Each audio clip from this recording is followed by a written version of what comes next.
Oui, tout à l'heure, François Mitterrand a évoqué à l'Élysée l'évolution en Allemagne de l'Est. Il s'est réjoui des changements qui vont sans doute résulter du départ de M. Honecker.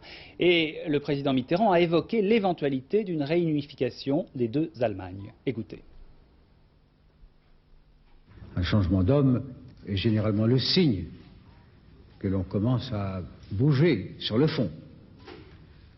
Quel est le degré de réflexion des responsables de l'Allemagne de l'Est? Je ne peux pas savoir. C'est dans la logique même de l'histoire que d'imaginer que le peuple allemand ne sera pas éternellement séparé de cette façon. Et quand je dis éternellement, c'est pas pour renvoyer à l'infini cette éventualité que je ne peux situer dans le temps et qui de toute manière s'inscrit dans les préoccupations contemporaines des responsables de la politique internationale et spécialement de la politique européenne.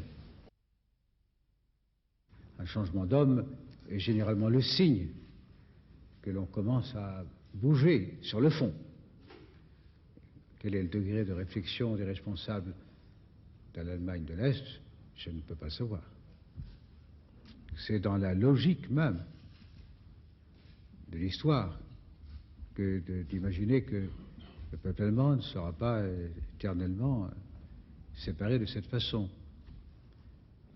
Et quand je dis éternellement, c'est pas pour renvoyer à l'infini cette éventualité que je ne peux situer dans le temps et qui de toute manière s'inscrit dans les préoccupations contemporaines des responsables de la politique internationale et spécialement de la politique européenne.